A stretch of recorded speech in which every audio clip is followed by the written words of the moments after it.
Добро, после доаѓањето на американците во Бонстил, колку е зголемена таа трговија со дрога? Има ли некои проценки апроксимативни за колку дрога во секој момент може на Косово да стане збор? Računam se recimo da na Kosovo ima otprilike svakog momenta 3 tone droge spremno da isporuku na zapad. 3 tona droga. Da, svakog momenta. Heroin, stavimo zbor za heroin? Najviše heroin, međutim sad su Albanci s Kosova počeli rade i kokain.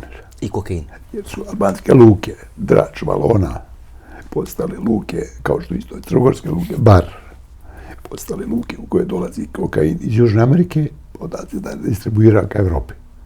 Znači sad albanska mafija postala sad jaka i u kokainu, ne samo heroinu.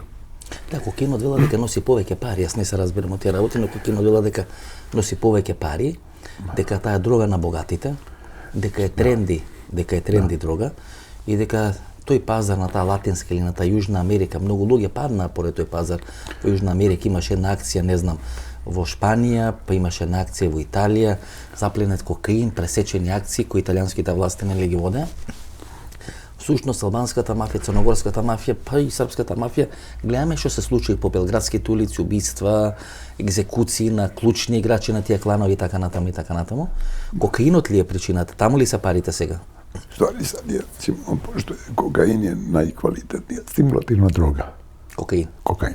A heroin je najkvalitetnija prirodna halucinogena droga. E sad, recimo, kokain koriste ljudi koji, kažemo, to je kao jet set.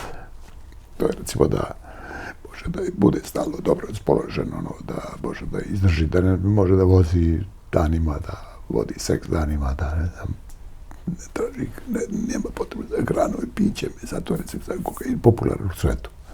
Mislim, albanska mafija, pošto albanska mafija ima jedno od najboljih logistika u svetu. Znači, oni imaju, primjer radi, oni su recimo još to davno, još pre nekih 27 godine počeli su recimo da udaju svoje sinovi i kćeri za državljane Pakistana, Afganistana, Irana i tako gde se proizvodi opijum mak.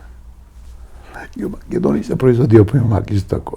Opijum mak makedonski je drugi u svetu po kvalitetu. Второ во светот. Drugi u svetu po kvalitetu. Кој е првиот? Афганистан? Afganistanski. Znači, makedonski opijum mak je znači, drugi u svetu po kvalitetu i to u onoj goni, za vrlo malo je afganistanski bolji. Znači, jer ja sam bio naček za droge beogradske policije. Tada je Alkaloid je držao, znači, te pod kontrolom zasade u Makedoniji. Zato što u stvari je od opijuma se pravi anestetici. Morfin i morfinske baze i slično. Sad recimo, to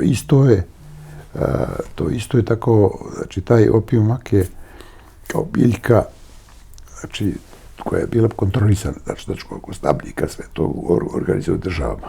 Međutim, u državama koje nema kontrole, kao što je recimo taj zlatni polumesec Iran, Afganistan, Pakistan se proizvodi bez uopšte ikakve kontrole.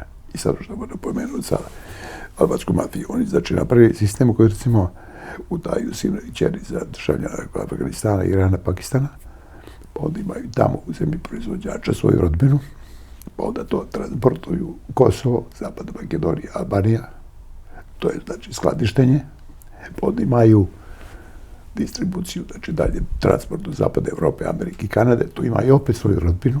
I sad, znači, albanska mafija je jedina u svetu koja ima sada bukvalno logistiku od zemlje proizvođača, preko skladištenja od zemlje potrošača, te radi porodica. И каде е тука Бонстил? Дали Бонстил им помага во целата таа Сигурно, амерички операција? структури помагаш, сигурно, па ево, pošto kažu imate, mislim, vi ste iskusan novinar, znači, nikad niste pročitali vest 20 godina od kada su Amerikanci na Kosovu, da je zapljene gram bilo koje vrste droge. To je najbolji pokazatelj da u stvari da je sva ta logistika, resursa ljudski, tehnički u stvari napravljena tamo da bi iskontrolisali ti transporti droge preko iz Srednjeg istoka, Bliskog istoka ka Evropi. Господине Мицич, вие бевте шеф на белградска полиција, сега се едно од овие шефови кои се бават со дрога, но на светска полиција. Да. Има многу играчи во Македонија кои се непознати за пошироката јавност, а се големи играчи во тој шверц, во таа трговија со наркотици, хероин правенствено, а сега и кокаин, грчец, одредени други села во Република Македонија. Мислам дека пред нега 7-8 години за Кадриовски разговаравме, така натаму го нарековте дека најлукав од сите тие trgovci ili igrači so narkotici i така натаму. Има Македонија силна структура? Ima. Kako, recimo, ja isto tako nisam, recimo, pročitao vest ili u analizama naših, da su u Makedoniji zapljena neka velika količina droge nikad. Освен некои што транзитираат преку Македонија. A to je sve beznačajno. Znači, nije napravljena nijedna policijska akcija. Zato, u stvari, u dobroj meri, znači, albanska mafija ima kontrolu Zapadne Makedonije posebno nad dešavanjima i u policijskom smislu i u svakom drugom smislu. To znači da, u stvari, imate jednu vrstu, u stvari, kažu neke zone koja je pod kontrolom, s tim što sad ta albanska mafija soli na crnogorsku mafiju. Sad crnogorska mafija, pošto je žešća u smislu čuvanja prostora, od tih naručenih likvidacija, sve što se toga radi, oni sad su počeli stvari da sarađuju vrlo blisko, albanska mafija i crnogorska mafija. Sad će to biti problem sigurno i za Sjevernu Makedoniju, u smislu toga da se taj organizam kriminalice prelijevati i na vaš prostor. I kod vas će početi se dešava isto tako profesionalne likvidacije. Kao što vidite sami, u Grčkoj su bili u restoranu pred 10 dana ubijeni u restoranu u sred bela dana dvojica crnogorskih mafijaša. To znači da sad u stvari će oni bežati u te države koje nisu toliko na, kažem, na zlu glasu što tiče prometa opojne droge. Ipak je Sjeverna Makedonija jedna od tih država. Tako da se iz Grčke oni se sigurno u Sjevernu Makedoniju, a mislim da odatle će biti sigurno, pošto to vrlo blizu je Kosovo kao teritorija, znači onda će to biti na neki način, ipak ne postoji tvrda granica između Makedonije i Kosova. To je isto dodatni problem. I nema tvrde granice između Albanije i Kosova. I to će biti problem, sigurno.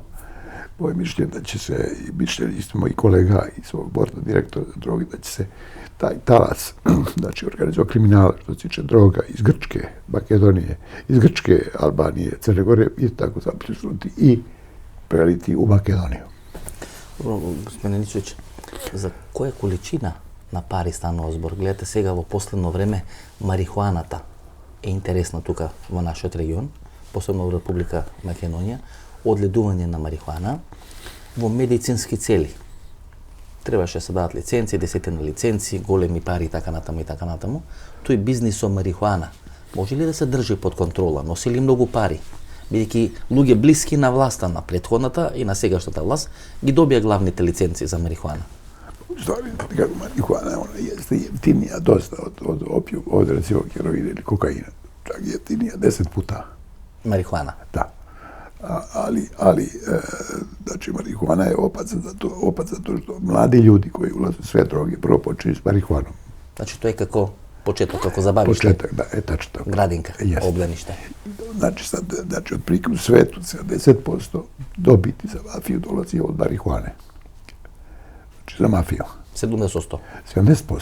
Mislim, zato što je najveća populacija takozvanih rekreativnih narkomana, oni koji koriste za vikend ili za žurke ili slično, što je tako zovu rekreativni narkomani, oni će, znači, na neki način će biti u stvari u tom smislu kao tržište poželji za mafiju, jer je kao jeftina droga, ona je dostupna mladim, mlad čovjek ne može da plati 100 evra za gram kokaina, ali može da plati 5 evra za jedan onaj cigareto smatran marihuane. To je ko što možda bioskop u Skoplju. Tako da u stvari da će na neki način biti to i dalje vrlo poželjno za mlade, a i porodice za mafijaže žive države. To je i Amerika. Mi smo čak pokrenuli i predložili smo Ujedinjenim nacijama da se ove godine u oktobru da bude na kongresu